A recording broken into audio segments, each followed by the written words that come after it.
আমি তোমাদেরকে ফিজিক্সের প্রত্যেকটা অধ্যায় থেকে শুধুমাত্র একটা অথবা দুইটা, হাইয়েস্ট গেলে 3টা করে টপিক দিব। 3টা করে টপিক দিব না, বেশিরভাগই 2টা করে থাকবে আর কি। তো ওই 2টা করে যে টপিক দিব, সেই টপিক থেকে আমি যা পড়াবো এবং যেভাবে যে সূত্র দিয়ে আমি তোমাদেরকে সিকিউগুলো করাবো, হুবহু সেম ওই সূত্রের ওই টপিকে পরীক্ষা হলে আসবে।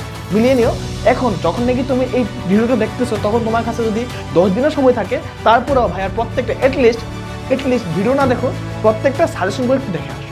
এটলিস্ট ক্লাসটা করতে না পারলেও তুমি সাজেশনটা দেখে আসো। বুঝতে পেরেছো? এবং মাথায় রাখবা, এই ভিডিওটা একমাত্র তোমার জন্য। তোমার এই ভিডিওটা হতে পারে একটা লাইফ চেঞ্জের ভিডিও। বুঝতে পারছো? এবং তুমি যদি আমার এই ভিডিওগুলো দেখো, তোমার যেটা বললাম, প্রত্যেকটা চ্যাপ্টার ওয়াইজ যেরকম আমি তোমাকে বুঝিয়ে দেবো, তার পাশাপাশি তোমার এইচএসসি, শুধু তো এইচএসসি তোমার ফার্স্ট প্রায়োরিটি না, তাই না?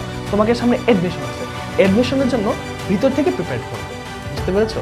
আশা করি সবাই খুবই একটা ক্লাসও বুঝতে মানে কেউ। ওকে।